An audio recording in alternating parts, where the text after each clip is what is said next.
Assalamualaikum warahmatullahi taala wabarakatuh.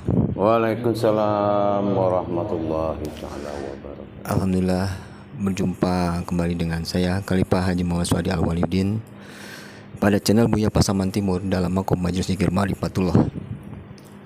Pada kesempatan kali ini, jemaah dan hadirin sekalian yang selalu menyaksikan channel YouTube Buya Pasaman Timur ini, kita kembali akan bermuzakarah bersama dengan jemaah, dengan guru mursyid kita Syekh Nur Muhammad Buya Irwan Maulana Al-Khalidi, yang alhamdulillah dari awal tadi kami datang sampai saat dimulainya acara ini beliau masih bersama kita.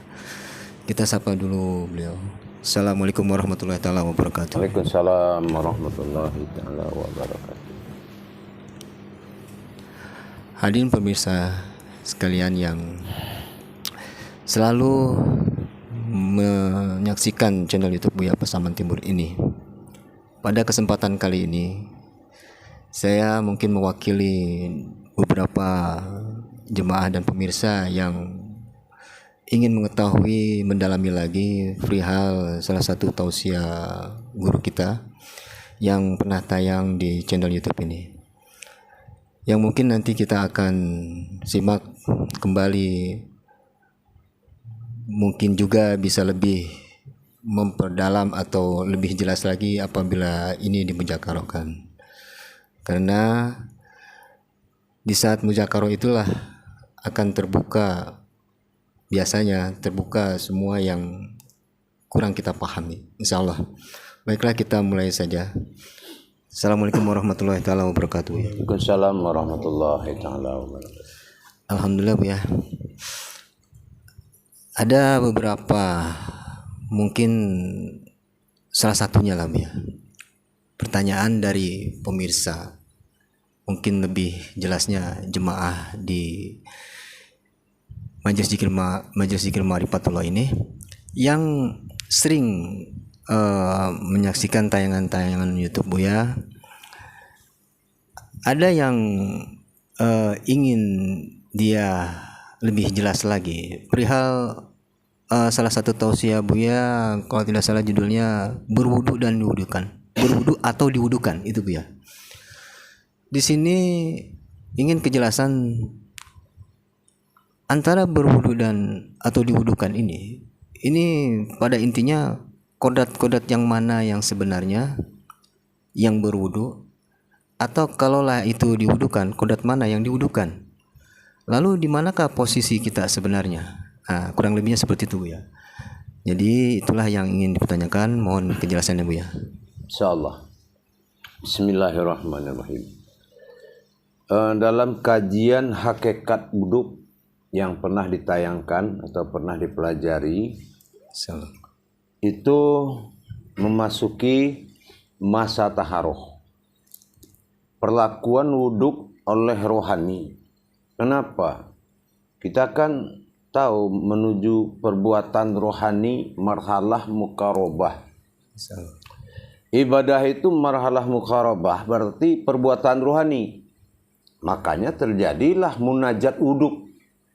Karena rohani itu batasan ayatnya hanya munajat, batasan ma'rifatnya kauliyah, yaitu melihat yang dibaca. Kalau kita bicara soal rohani, nah kita lihat kodrat rohani ini berapa banyak. Kodrat rohani itu kan 3. Ada nurani sebagai kehidupan, ada rohani sebagai yang hidup, dan ada rabbani yang menghidupkan. Itu masih pada tingkat kodrat sifat. Nah, kodrat sifat inilah yang menerima perlakuan kesucian. Nah, airnya Ma'rifatur Nurullah Nur Muhammad. Kenapa dikatakan air Ma'rifatur Nurullah Nur Muhammad itu? Air Ma'rifatur Nurullah Nur Muhammad itu artinya air saripati daripada zatnya Nurullah dan Nur Muhammad. Nah, itu dinamakan air ma'rifat. Jadi sangat halal kalau munajat ini memunajatkan kodrat air tadi. Nah, ya marifatur nullah nur Muhammad. Ini kodrat airnya. Nah, terus siapa yang mewudukan? Ini kembali kita kaji daripada sifat Allah pada sifat diri bernama ihsan. Ihsan itu adalah sifat Allah yang mewujud menjadi hamba bagi diri, yaitu af'al dalam bentuk hayat.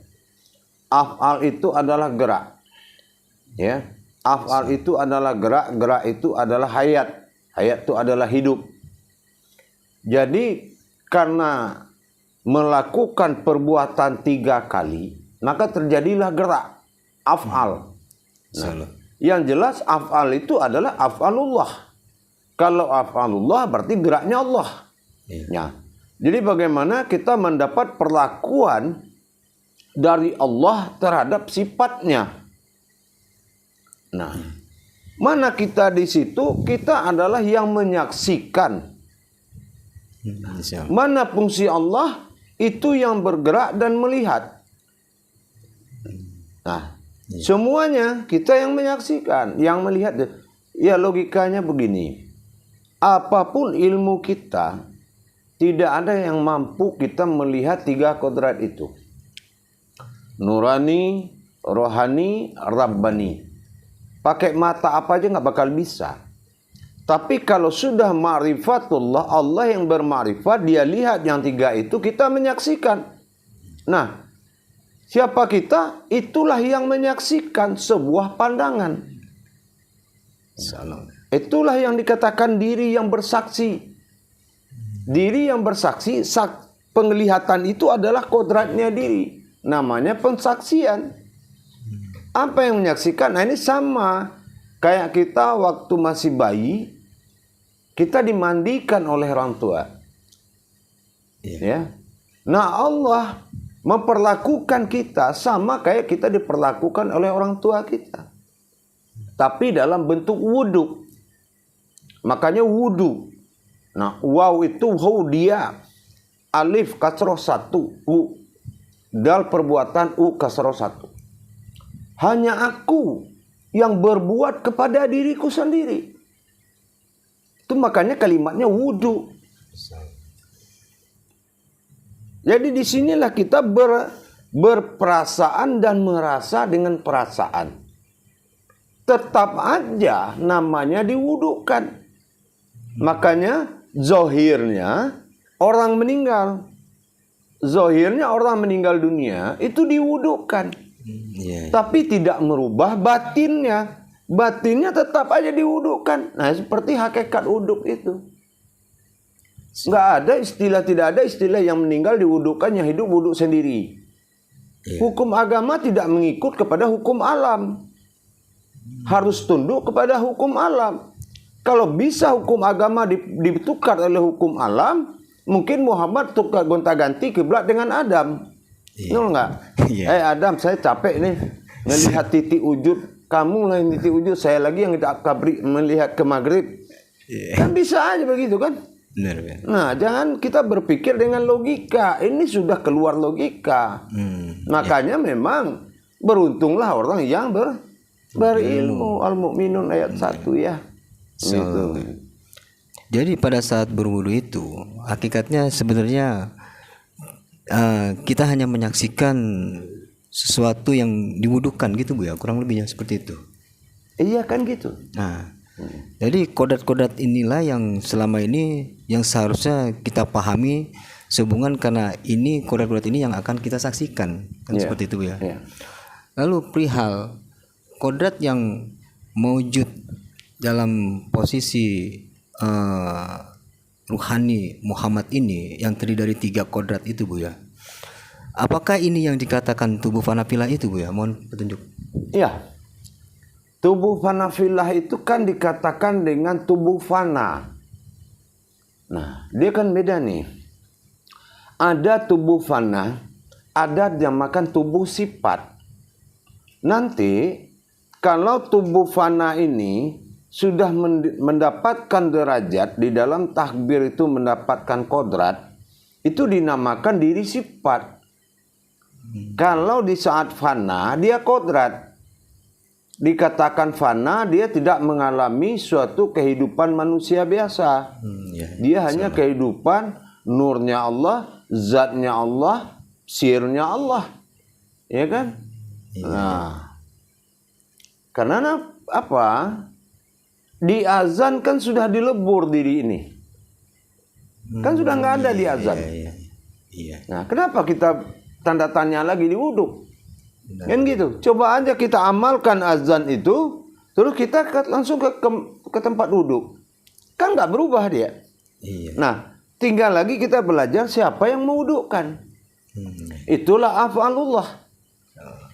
Jadi sebenarnya af'al yang mewudhukan itu. Af'al gitu. Tapi dalam kodrat fi'il, ya, karena tidak ada jasad. Iya, karena ruhani. Fi'il, ya kan? Karena dilihat ada jasmani yang bergerak, dia jadi af'al. Jadi yang disucikannya adalah fi'ilnya sendiri. Nah, gitu. Insyaallah. Saya rasa untuk pertanyaan yang berwudu atau wudukan mungkin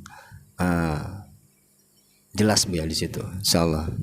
Karena sebenarnya ini yang dikatakan tubuh fanafilah dari awal azan itu sudah terjadi. Nah, saya nih ke pertanyaan yang lain Bu ya. Ada pernah Bu ya sampaikan,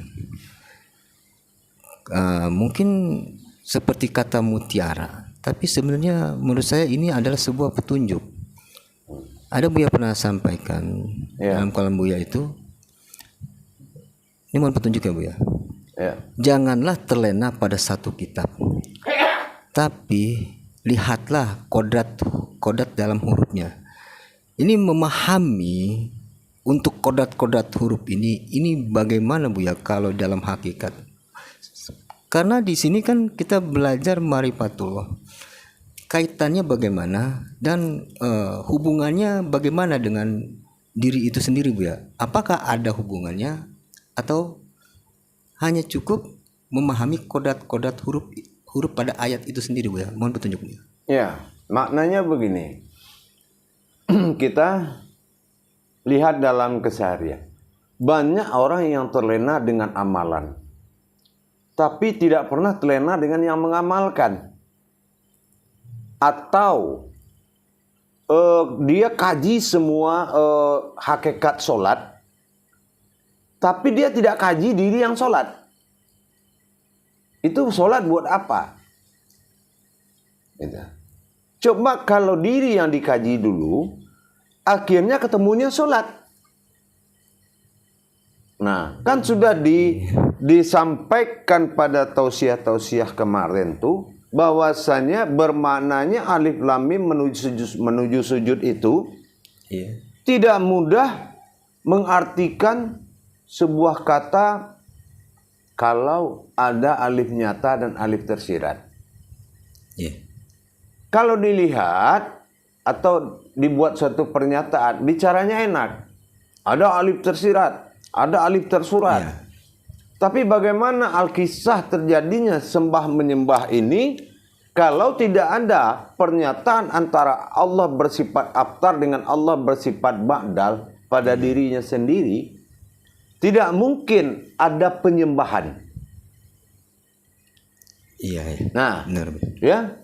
Di sini dikatakan bahwasannya bermaknalah kalam daripada alif lam mim tadi. Aku dizohirkan untuk menyembah. Makanya turun tulisan tuh aku lurus alif dizohirkan, lihat nyata, atau dibawa lari kepada jasad. Lam untuk mim menyembah. Karena aku ini jatuh kepada sifat aftar, maka dikatakanlah maujud Muhammad. Kenapa? Ilah ingin dipanggil Allah, Allah ingin dipanggil Muhammad. Allahumma sholli ala sayyidina Muhammad. Maka terjadilah syahadat, yaitu syahadat kodrat pada diri. Syahadat kodrat pada diri apa? Asyhadu an la ilaha illallah dikala berdiri, wa asyhadu anna Muhammad Rasulullah dikala duduk. Allah fil awalun, Allah yang berdiri, Allah di awal, Allah fil akhirun, juga Allah yang duduk, tapi Allah yang minta dihadapi dengan kodrat Muhammad, yang ingin dipanggil Muhammad. Buktinya apa? Lihat itu. Assalamu alaika ayyuhan nabi wa rahmatullah. Ternyata Allah bersalam kepada Muhammad. Assalamualaikum Nabi. Ya. Berarti perwujudan alif lam mim, karena alif itu berdiri, mim itu adalah Muhammad, maka jadilah alif itu menjadi Muhammad. Ini yang dikatakan kalau alif ketemu mim, ya, berarti ini si wujud am. Itu yang disujud am itulah ayan kerajiah. Si wujud mu'ad yang dibuang, itulah jasad yang tidak dipakai. Salah. Alif mim, am. Oh iya. Salah paham ya. Nah, sekali lagi alif mim am. Ya kan? Nah. Iya. Tapi antara perjalanan takbir sampai ke sujud ini, ada pernah Buya sampaikan antara sujud, sajid, masjid. Posisi yang gimana nih Buya? Nah, mohon petunjuknya. Kalau sujud menyembah itu kodrat daripada Aftar Muhammad. Ya. Insyaallah. Nah, menyembah artinya alif lam mim. Ini kira-kira yang baru memperjalankan alif lam mim ke kodrat ini mungkin belum banyak orangnya, ya. Nah. Seperti ya, ini membaca alif lam mim kalau kita sudah kita jalankan, ya enggak? Nah, setelah itu sujud. Mana yang sajid atau siapa yang sujud, itulah kodrat Allah, zatnya yang dikatakan aftar dalam mewujud sifat Muhammad. Ya. Mana yang masjid, itulah wujud tempat dia sujud. Ya. Nah, wujud. Tapi ingat, yang sajid tadi bernama dia sajid adalah berawal daripada kalam sifat. Kenapa? Nah, sifat inilah yang akan berubah menjadi hak atau diri sifat Allah semata. Jadi sifat yang 7 ini sama, basar, kalam, hayat, kodrat, iradat, ilmu. Nah, itu diri sifat. Betul kan? Kita kaji selama ini mencari diri dalam diri, ya kan? Nah, kan kita disuruh mencari diri, tapi kalau ketemu diri, wa fi anfusikum afala tusirun, cari lagi dalam diri. Nah, yang ketemu apa? Yang ketemu diri sifat. Kodrat, iradat, ilmu, sama, basar, kalam, hayat. Itu sifat yang menjatuh kepada diri ihsan, dinamakan sabitah.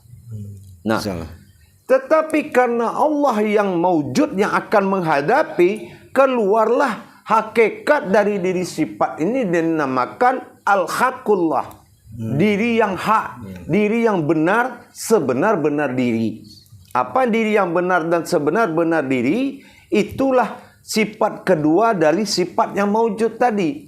Kalau basar, basirun, yang diri yang sebenar diri. Kalau sama, ya sami'un.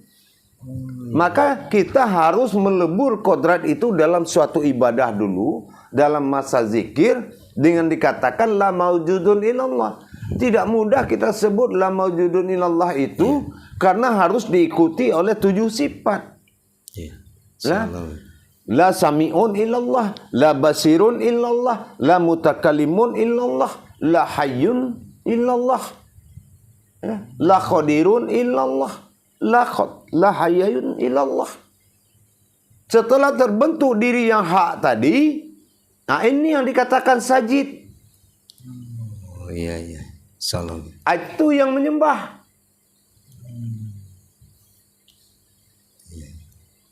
Salam. Jadi yang hak ini, diri yang hak ini harus didapatkan dulu melalui proses sebuah zikir gitu Bu ya. Tidak mungkin ditetapkan begitu aja kan, seperti itu tadi kalau Makanya kalau mengaji tiba-tiba tuh nggak bisa. Kenapa? Kalau mengaji atau mengkaji, Allah telah menyandarkan kepada walinya. Kalau walinya nggak bercerita, apa yang mau dizikirkan? Berarti usul zikir itu adalah dari wali. Betul. Kalau walinya tidak menceritakan pengenalannya, dari mana kita kenal?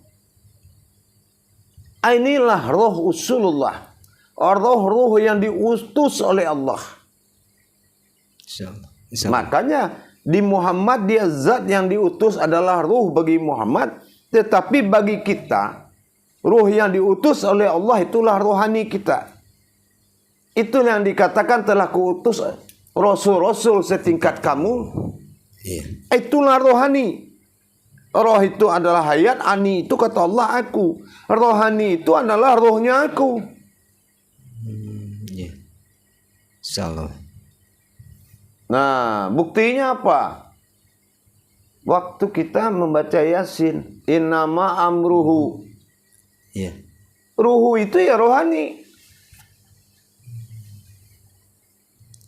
Nah, Insyaallah.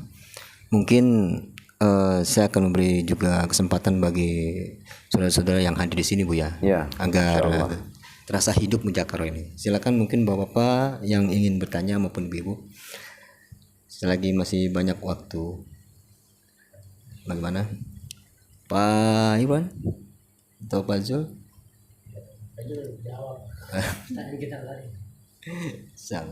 Ya silakan Pak Willy.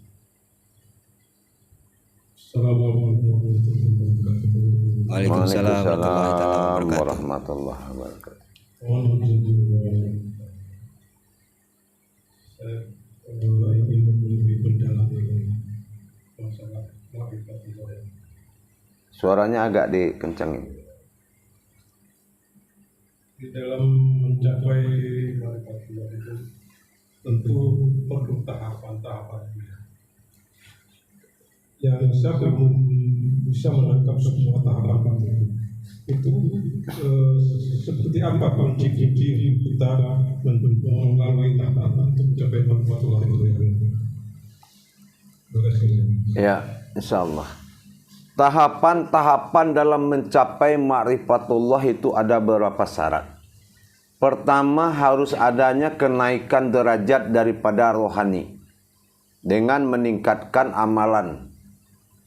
Yang kedua, pengenalan daripada kodrat-kodrat Allah pada diri, tentu dengan meningkatnya suatu zikir. Nah, yang ketiga, tidak banyak renggang waktu dalam belajar. Karena antara ma'rifat dengan pensaksian itu tipis. Jadi mana yang banyak mengganggu atau mempengaruhi kita? Kalau banyak yang mempengaruhi kita yang kita lihat sehari-hari dengan yang kita pandang ke dalam diri, ini bisa membuat proses ma'rifatullah itu lama. Makanya seperti kita contohkan orang sholat di masjid. Melepaskan daripada keraguan atau kekusukan supaya lebih afdol, maka di saat kita masuk masjid itu, berikanlah nafkah, kata Rasul, kepada pandanganmu dengan sepuas hatimu sebelum engkau berubah pandangan. Contohnya apa? Mungkin perlunya ditulis kalimat-kalimat Allah di masjid itu supaya kita membuat kepengaruhan tawajuh ke diri kita dulu. Membaca lapat-lapat Allah di masjid. Terus rasa-rasanya apa yang mengganggu lagi? Orang. Lihat orang sebanyak itu.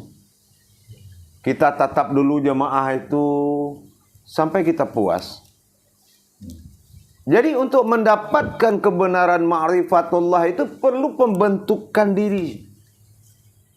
Karena tidak ada amalan yang bisa membentuk kecuali kita yang mengamalkan diri kita sendiri. Nah, begitu caranya. Oh, takut kita nanti umpamanya kita sholat di pinggir di masjid agak di dekat jendela umpama. Nah, dikhawatirkan kita akan melirik keluar. Ya, sebelum sholat silahkan aja kita lihat keluar. Kita lihat, puaskan. Itu memang disuruh oleh Rasulullah. Nafkahilah pandanganmu sebelum kamu merasa tenang. Itu. Takut nanti kain sarung jamaah ini warna-warninya mempengaruhi kita. Tetap dulu. Puaskan aja. Jadi pembentukan itu dari diri kita sendiri. Kalau ma'rifatullah itu ma'rifah. Tidak melihat, tapi ma'rifah itu artinya mengenal. Jadi kesiapan kita sebetulnya mau cepat atau lambat terbukanya ma'rifatullah di diri kita kembali ke kita lagi. Kita perdalam wawasan, ya, kita dalami wawasan semuanya. Itu untuk apa? Supaya rasa mahabbah diri itu semakin tinggi.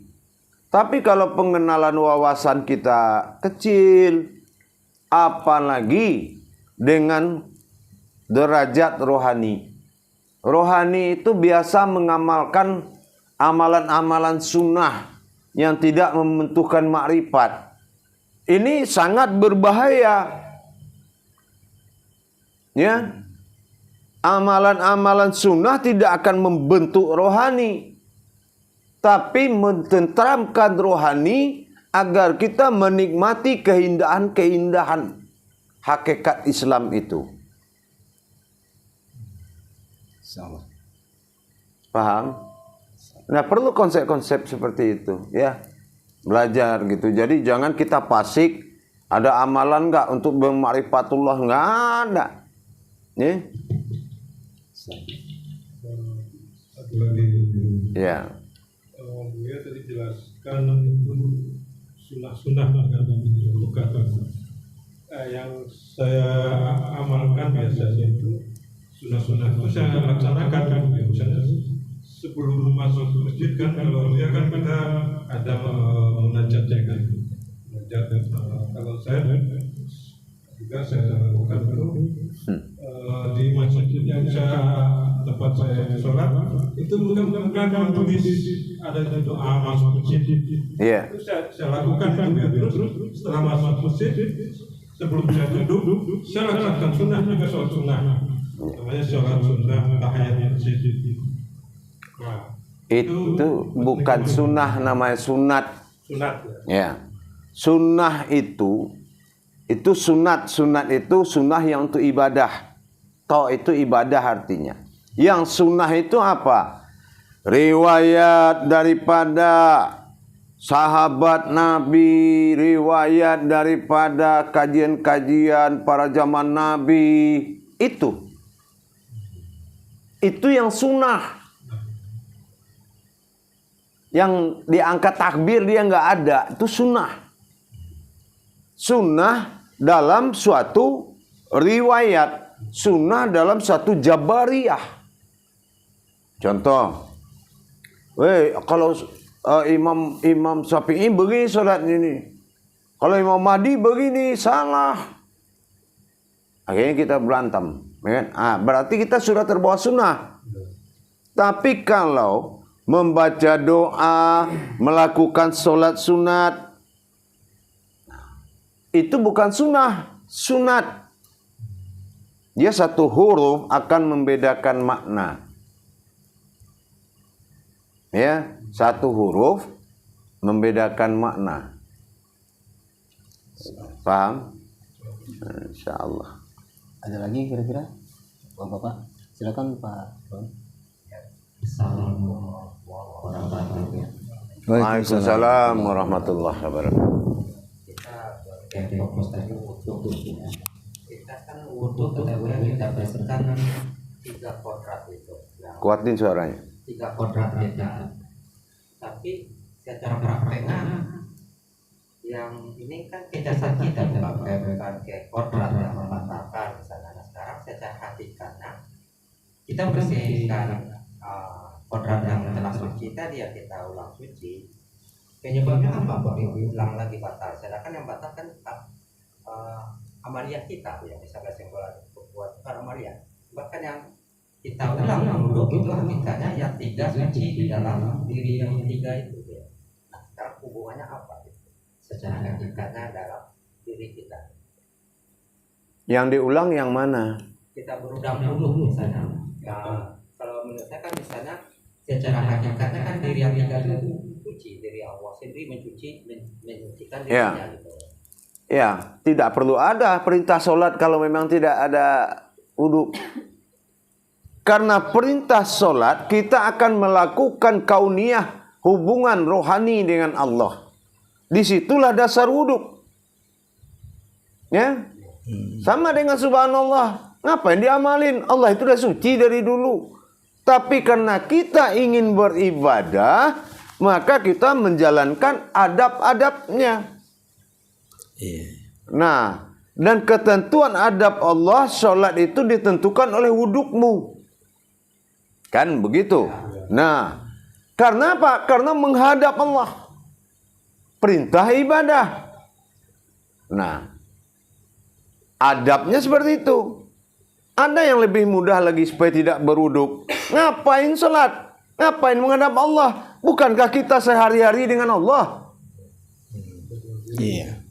Allah mana lagi yang dihadapi? Betul nggak? Nah, karena ini adalah perintah. Apa perintah? Karena Allah telah berjanji kepada Tuhan pada sifat badal, aku dizohirkan untuk menyembah. Itu baru kita kaji tadi kan. Maka itulah yang diikuti. Itu dasarnya. Itu dasarnya. Aku dizohirkan untuk menyembah. Alif, lam, mim. Tapi yang tidak dizohirkan itu untuk disembah. Ya. Dasarnya itu ya, karena diperintahkan adab-adabnya itu tadi. Iya. Memang gitu. Ya. Silakan, masih ada lagi? Barangkali Pak Rewa, silakan. Assalamualaikum warahmatullahi wabarakatuh ya. Waalaikumsalam warahmatullahi wabarakatuh. Yang jadi pertanyaan sesuai dengan pertanyaan Bang Mifa tadi, awalnya wudhu dan mengudukan. Arti wudhu dan mengudukan artinya bersih dan mensucikan. Nah, yang jadi pertanyaan dia, mana air yang suci dan lagi menyucikan, di mana tempatnya dan apa namanya itu? Yang mana? Mana air yang suci dan lagi menyucikan, di mana tempatnya dan apa namanya? Iya. Yang dikatakan Marifatur Nurullah Nur Muhammad itu adalah air saripatinya, nur dan zatnya Allah yang dilau mahfuzkan berupa surat ayat pada Al-Quran. Ayat itu adalah kauliyah berupa aras. Itu yang dinamakan air kulimah. Nah, kulimah ini dibagi lagi. Kulimah yang berdiri yang telah suci adalah kulimah Allah. Kulimah pada alam untuk mensucikan kulimah la ilaha illallah. Nah, jadi kalau kodrat air Marifatun Nurullah Nur Muhammad itu adalah air saripatinya, nur daripada dan zatnya Allah. Nah, itu airnya. Nah, insyaallah. Silakan, Pak. Assalamualaikum warahmatullahi wabarakatuh. Waalaikumsalam warahmatullahi wabarakatuh. Kalau tadi bicara masalah kelimah itu ya, bisa nggak kita merasakan setelah berwudu itu ada perubahan di dalam jiwa kita itu? Kayaknya ada rasa syukur gitu. Seperti kita wudu berbiasa gitu. Kita sudah melibatkan air. Nggak bisa dirasakan nggak gitu? Dirasakan. Kalau masalah rasa, kita cari dulu unsurnya sir, rahasia, ya, sir, usir, rahasia dan rasa. Kalau memang kita sudah mutlak keyakinan isbatul yakin kepada Allah, man lam yazud fa'alam yarib. Orang merasakan itu adalah orang yang tahu. Sebelum pengetahuan kita kuat kepada sebuah kodrat ilmu, maka tidak akan pernah ada rasa. Tapi setelah pengetahuan kita kuat ke jalan Allah, maka rasa itulah jawabannya. Nah, ya. Jadi itulah jawaban daripada rahasia dalam rahasia tadi. Karena sir itu artinya dua, rasa dan rahasia. Insyaallah. Ya, insyaallah. Ada lagi? Silakan. Waalaikumsalam warahmatullahi wabarakatuh. Saya nanya masalah praktek. Suaranya tolong di mic, taruh di mic. Ada di YouTube ya, bahwa kita wudhu itu nggak boleh ada percikan bekas air wudhu. Nah sekarang bagaimana kita memastikan misalnya kalau ada cuma satu baskom air itu karena percikan kita atau bekas orang lain, apakah otomatis dengan makrifat kita itu berubah ya air itu atau gimana hakikatnya? Ya, kalau yang terserah kita mau melihat air di ember apa air kulimahnya. Kalau kita melihat air kulimah, itulah dalam pensaksian marifat wujudnya semata. Tapi kalau kita sudah ngambang ke amaliyah, jangankan sentuhan air orang, air wuduk sendiri sempat diulang lagi batal. Kalau di amaliyahnya. Nah ini kan kalau marifatullah Muhammad, orang yang jajaran kita itu belum juga tahu, belum tentu dia tahu, kan gitu. Iya. Nah, jadi kalau perlu kita berbagi, kita hidupkan marifat itu, kita lihat air mereka semuanya. Nah, kalau kita itu berbagi kalau perlu, tapi dalam pandangan itu, nggak harus untuk kita, ya. Kalau ada ilmu berbagi, tapi jangan dibilangin, karena ilmu sir. Kalau sir nggak boleh diomongin, ya. Otomatis saat itu aja kita berbagi pandangan begitu. Ya boleh, kenapa tidak? Silakan, ada lagi? Nah, gitu. Ada lagi? Baiklah, saya lanjutkan ya kalau gitu ya. Tanya. Alhamdulillah sudah disampaikan tadi banyak pertanyaan dari saudara-saudara Bu ya. Terus ada Buya sering sampaikan di dalam belajar itu bahasa-bahasa marifat Buya. Di dalam bahasa-bahasa marifat ini ada yang khusus untuk itikat diri yang kuat, ada yang untuk ibadah. Contohlah, seperti Buya pernah sampaikan pada saat itu Buya katakan atau Buya berkalam, duduk Adam tafakur Muhammad maka nyata Allah pada batin atau pada nyawa. Yang ingin saya pertanyakan, sebenarnya bahasa marifat ini ada apakah sebuah bahasa munajat atau memang perlu kiranya ketetapan-ketetapan? Kalau menurut saya seperti ketetapan ini Bu ya. Di dalam bahasa marifat ini dilakukan ketika kita menjalankan sebuah ibadah seperti yang tadi saya sampaikan, itu salah satunya yang disampaikan ketika kita akan memulai sebuah zikir Bu ya. Mohon petunjuknya Bu ya. iya. Bahasa marifat itu sebetulnya adalah bahasa daripada qudsi Allah. Bahasa qudsi yang didalilkan dengan nama dalil Allah. Tidak dikatakan sunnah dan tidak dikatakan fardu. Karena bahasa-bahasa qudsi, hadis qudsi itu kan tidak boleh dibawa sholat. Karena dia adalah qasam, dia keputusan. Sementara ibadah ini tidak keputusan. Ibadah ini tauhid yang terus menerus. Coba kalau kita katakan la maujudun illallah, Allahu Akbar, nggak sholat lagi kita. Benar. Kenapa lagi? Mana lagi yang mau dicari ya kan? Nah, maksudnya itu berasal dari qudsi Allah yang berwujud menjadi kudus, kudus menjadi wahyu, wahyu pecah jadi 4, itu adalah syarat sah solat. Itu qauli, qalbi, dan fikli dan khariri. Nah, itu adalah wahyu syarat sah solat itu. Nah, kalau yang disampaikan itu dinamakan kodrat daripada dalil munajat. Oh, iya.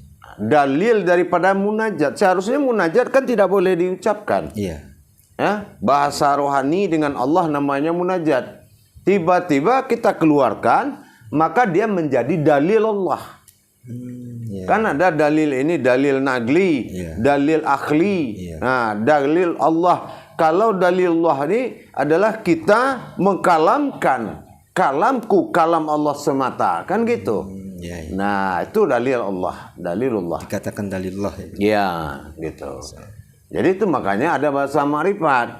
Nah, kebenarannya waktu ada kita mengalami masa ijab qabul dalam pernikahan. Nah, kenapa ijab qabul pernikahan itu terlalu bahasanya berbelit-belit? Iya. Ini kan kalau kita nilai dari dalil akal kita. Iya. Benar. Nah, aku terima nikahnya akan engkau. Ya kan? Iya. Akan maharmu ini, berwalikan ini. Ribet Terlalu ya. panjang ribet banget. Kalau dijawab aja, aku nikahkan anakku ini, jawab aja insya Allah, kan selesai kan?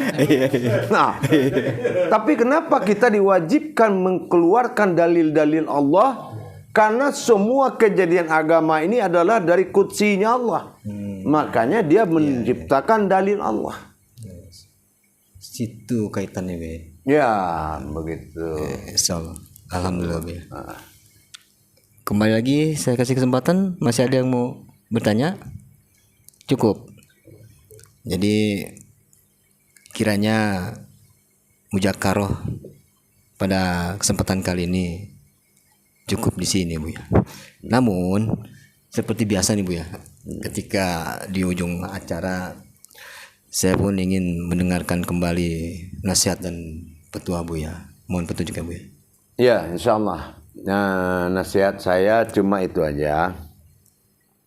Biasakanlah kita mengatur dan mentertibkan diri kita dalam belajar tauhid. Kenapa? Tidaklah suatu amalan itu bisa membawamu kepadaku kecuali aku telah percaya kepadamu. Jadi kalau untuk membuat Allah itu percaya, tingkatkan takwa kita. Jangan hitung-hitungan. Masa zikir 200 saja diomongin 4 hari. Berarti kan itu hitung-hitungan, bukan menghitung zikir, cuma menghitung-hitung, hitung-hitungan.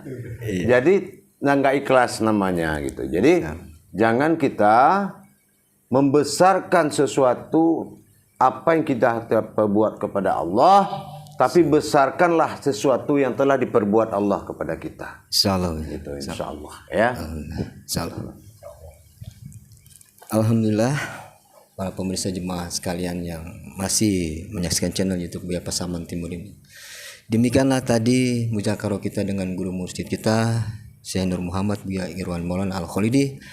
Dari berbagai pertanyaan, dari pertanyaan kawan-kawan saudara-saudara kita jemaah yang di sini maupun yang menitipkan pertanyaan-pertanyaan, dapatlah kiranya kita ambil dan dari apa yang tadi kita simak mengenai jawaban penjabaran dari guru mursyid kita, yang mana bisalah kita jadikan sebagai dasar kita untuk beribadah yang hak kepada Allah.